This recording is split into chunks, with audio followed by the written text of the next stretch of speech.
जैसा कि first video में आपने पढ़ा है प्रेजेंट इंडेफिनिट टेंस के बारे में, तो इस वीडियो में हम डिस्कस करेंगे present continuous. What is a present continuous? Present continuous denotes about the progressing work, continuously work, यानी कि it means the continuity of an action going on the at the moment of speaking as. It means यानी कि जब कोई work हम continuously करते रहते हैं, लगातार किसी वर्क को करते रहते हैं, तो वो क्या कहलाता है? प्रेजेंट कंटिन्यूअस टेंस कहलाता है। ओके, तो सबसे पहले हम देखेंगे इसका रूल क्या है। सबसे पहले हम रूल देखेंगे, इसका रूल क्या है present continuous simple sentences. Rule क्या है? सबसे पहले सब्जेक्ट, फिर हेल्पिंग वर्ब। हेल्पिंग वर्ब कौन से होते हैं इसके? इज, आर, एम और मेन वर्ब की first form plus object. If subject is singular, यानी कि इफ सब्जेक्ट इज सिंगुलर, अगर एक वचन है तो we use helping verb is. If subject is plural we use helping verb are. अगर सब्जेक्ट प्लूरल है यानी कि एक से ज्यादा है तो हम क्या यूज करेंगे? Helping verb are. ऐसे ही इफ सब्जेक्ट इज आई, अगर आई है तो आई के साथ we use helping verb am. I के साथ हमेशा हेल्पिंग वर्ब क्या यूज होता है? एम होता है, अगर हमारा सेंटेंस प्रेजेंट कंटिन्यूअस टेंस में है तो। फॉर एग्जाम्पल अब आप देखेंगे तो आपको अच्छे से समझ में आ जाएगा। My friend is writing a letter. My friend is writing a letter यानी कि मेरा दोस्त जो है वो एक लेटर लिख रहा है। उसने स्टॉप नहीं किया अभी, ना ही पहले लिखा, बल्कि वो कंटिन्यूअसली वर्क कर रहा है, अभी लिख रहा है। Second, we are coming to the party this evening. Next, I am going to the office.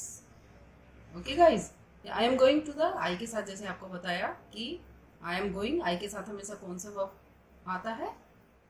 am आता है। और जैसे आप ये रूल है, आपको रूल याद रखना चाहिए। जैसे ये रूल है, रूल के अकॉर्डिंग हमने am, फिर मेन वर्ब के फर्स्ट फॉर्म में ing, फिर ऑब्जेक्ट। Okay, very simple. अब इसी को हम नेगेटिव बनाते हैं। नेगेटिव में कुछ नहीं करना होता, बहुत सिंपल है, वेरी इजी, वेरी इजी। केवल जब हम टेंस चेंज करने के लिए आते हैं तो हमें रूल याद होना चाहिए। रूल बहुत इजी है। सबसे पहले देखते हैं रूल क्या है इसका। Subject plus helping verb is, are, am और उसके साथ हमें ऐड करना है नोट। जो हमारा helping verb is, are, am है उसके साथ केवल हमें नोट ऐड करना है। फिर मेन वर्ब के फर्स्ट फॉर्म में ing प्लस ऑब्जेक्ट, वही सेम, बस हमें इसमें नोट यूज करना है तो हमारा नेगेटिव सेंटेंस बन जाएगा। फॉर एग्जाम्पल देखते हैं, आपको अच्छे से समझ में आ जाएगा। He is not doing his work, we are not going to the market, I am not wasting my time. केवल क्या, यानी कि आपको नेगेटिव में जो हमारा ये हेल्पिंग वर्ब होता है, इस हेल्पिंग वर्ब के साथ केवल हमें नोट यूज करना होता है। बाकी सेम, बिल्कुल जैसे हम सिंपल कॉन्टिन्यूअस बनाते हैं वैसे ही नेगेटिव बनता है, केवल हमें नोट यूज करना होता है। ओके गाइस, नाउ नेक्स्ट, अगर हमें इंटरगेटिव बनाने के लिए आता है तो इंटरगेटिव सेंटेंस क्या होता है? It denotes about asking question, यानी कि जिसमें हम क्वेश्चन प्रूफ से जाते हैं। और गाइज ये जो है दो तरह के इंटरगेटिव होते हैं।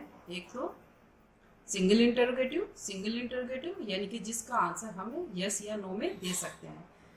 यस या नो में आंसर जिसका हम दे सकते हैं उसका रूल क्या है? ये हेल्पिंग वर्ब से बनते हैं। हेल्पिंग वर्ब कौन से हैं? जैसे इज, आर, एम और प्लस सब्जेक्ट, फिर main verb first form ing plus object. For example देखते हैं तो हमको अच्छे से क्लियर हो जाएगा। इज मधु वॉचिंग टीवी, और बाद में क्या लगाते हैं? Question mark. सेकेंड सेंटेंस देखते हैं, are they coming to the party, are they coming to the party, question mark. ऐसे ही नेक्स्ट सेंटेंस है, is he playing the football, क्या वे फुटबॉल खेल रहा है। यानी कि जैसे हमने आपको बताया, जो सिंगल इंटरगेटिव है उसको हम यस या नो में आंसर देते हैं, लेकिन जो हमारा डबल इंटरगेटिव होता है उसको हम यस या नो में आंसर नहीं दे सकते, बल्कि हमें आंसर इन वर्ड्स में देना पड़ता है। It denotes about the questioning and there is difference between single interrogative and double interrogative. क्या डिफरेंस है? In single interrogative, when someone asks the questions, we can give the answer in a single word. Single word कौन सा होता है? जैसे मैंने आपको अभी पहले बताया, yes या no. But in double interrogative sentence क्या होते हैं? When someone asks the questions, we can give the answers in a single word. We cannot give the answer in single word, but we give the answers in some words, यानी कि हमें कुछ words में अपना answer clear करना होता है। और फॉर एग्जाम्पल देखो, और ये डबल इंटरोगेटिव कैसे बनते हैं, WH फैमिली। WH फैमिली कौन से होते हैं, जैसे why, which, how, where, what, ये सब क्या होते हैं, डबल इंटरोगेटिव, यानी कि WH फैमिली से बनते हैं। WH फैमिली कुछ नहीं है गाइस, बिल्कुल बहुत ईजी है, वेरी सिंपल। जैसे आपने सिंगल इंटरोगेटिव बनाया वैसे ही सेम ऐसा ये बनना है। बस इसमें हमें क्या करना है, जो WH फैमिली वर्ड है वो हमको इससे पहले ऐड करना है, किससे, हेल्पिंग वर्ब से। अब रूल क्या है इसका, देखो, WH फैमिली यानी कि WH वर्ड लगा देंगे हम यहाँ पे। WH फैमिली जो भी हमारा वर्ड होगा, हाउ, विच, वोट, वाई, कुछ भी हो सकता है, एनी वर्ड, तो उसको सबसे पहले, उसके बाद इज, RM, वही हेल्पिंग वर्ब, फिर सब्जेक्ट, फिर main verb first form ING, then object, फिर question mark. In this sentences WH questions word comes before is, RM, जैसे मैंने आपको अभी बताया, यानी कि हेल्पिंग वर्ब से हम इनको पहले लगाते हैं, जो हमारा WH फैमिली वर्ड होता है। फॉर एग्जाम्पल देखेंगे, आपको अच्छे से क्लियर हो जाएगा। जैसे why is the child crying, बच्चा क्यों रो रहा है। अगर हम इसको WH फैमिली को हटा दें, वाई को हटा दें, तो हमारा सेंटेंस क्या होगा, सिंगल इंटरोगेटिव बन जाएगा। इज द चाइल्ड क्राइंग, क्या बच्चा रो रहा है, तो यस नो में आंसर दे सकते हैं। लेकिन हमें WH फैमिली यानी कि हमें डबल इंटरोगेटिव बनाना है, तो हमें वाई का यूज करना होगा यहाँ पर, और इसका फिर आंसर हो जाएगा why is the child crying, बच्चा क्यों रो रहा है। अब यस या नो में तो आंसर नहीं दे सकते ना, इसका हमें आंसर देना पड़ेगा। बच्चा क्यों रो रहा है, हमें उसका रीजन बताना पड़ेगा। Where are they celebrating the party, where are they celebrating the party, वे अपनी पार्टी कहाँ सेलिब्रेट कर रहे हैं। अगर हम इसको वेयर को रिमूव कर दे तो हमारा क्वेश्चन क्या बनेगा, are they celebrating the party, क्या वे अपनी पार्टी सेलिब्रेट कर रहे हैं। लेकिन हम वेयर अगर यूज करते हैं तो वे पार्टी कहाँ यूज कर रहे हैं, कहाँ सेलिब्रेट कर रहे हैं। तो जब हम वेयर को यूज करेंगे तो हमें इसका आंसर इन वर्ड्स में देना पड़ेगा। What is she doing in the afternoon. Okay, hope guys ये आपको समझ में आ गया होगा, अच्छे से क्लियर हो गया होगा। नेक्स्ट आता है इंटरोगेटिव प्लस नेगेटिव। कई बार एग्जाम में आता है, कंपटीशन लेवल के एग्जाम में भी आता है डबल इंटरोगेटिव और इंटरोगेटिव प्लस नेगेटिव, इस तरह से। तो हम कैसे बनाएंगे, इन this sentences questions and negative both comes, यानी कि क्वेश्चन भी पूछा जा रहा है और साथ साथ नेगेटिव भी यूज हो रहा है उसमें। तो इसका रूल क्या है, सबसे पहले जो सिंगल इंटरोगेटिव उसको हम बताएंगे। सबसे पहले क्या है, इज, RM को लगाएंगे, उसके बाद सब्जेक्ट, फिर नोट, फिर मेन वर्ब की, यानी कि इसमें नोट कहाँ आएगा, सब्जेक्ट के ठीक बाद में। उसके बाद मेन वर्ब के first form ING plus object. For examples देखते हैं, is the gardener not watering the plants now,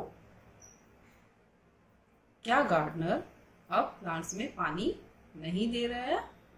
उसके बाद सेकंड है, are you not coming to the school today, क्या आज आप स्कूल नहीं आ रहे हैं। बोलते हैं ना कई बार, क्या आज आप स्कूल नहीं आ रहे हैं, तो हम इसका आंसर यस या नो में दे सकते हैं ना, यस नो या यस वी आर कमिंग, ऐसे देते हैं ना।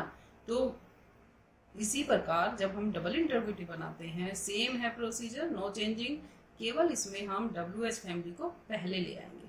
अब देखो, इसी सेंटेंस को हम पहले सिंगल इंटरोगेटिव बनाते हैं और इसी को देन चेंज करते हैं डबल इंटरोगेटिव में। कैसे, देखो, why are the children making a noise, ठीक, ये हमारा सिंपल इंटरोगेटिव हो गया। Okay, simple interrogative. अब उसके बाद हम इसी को डबल इंटरोगेटिव नेगेटिव में चेंज करते हैं। तो कैसे करेंगे, ये तो सेम है, देख रहे हैं ना आप, why are you standing here. अगर हमने ये बना दिया और नोट नहीं यूज किया तो हमारा सिंगल इंटरोगेटिव यानी कि डबल इंटरोगेटिव बन गया यहाँ पे। लेकिन अगर हम यहाँ पे नोट यूज करेंगे तो हमारा क्या बन जाएगा, डबल इंटरोगेटिव प्लस नेगेटिव, यानी कि इंटरोगेटिव भी और प्लस नेगेटिव है और साथ में डबल इंटरोगेटिव है। ओके, तो हमारा सेंटेंस हो गया, why are you not standing here. Okay guys, now thank you, hope आपको ये सब क्लियर हो गया होगा।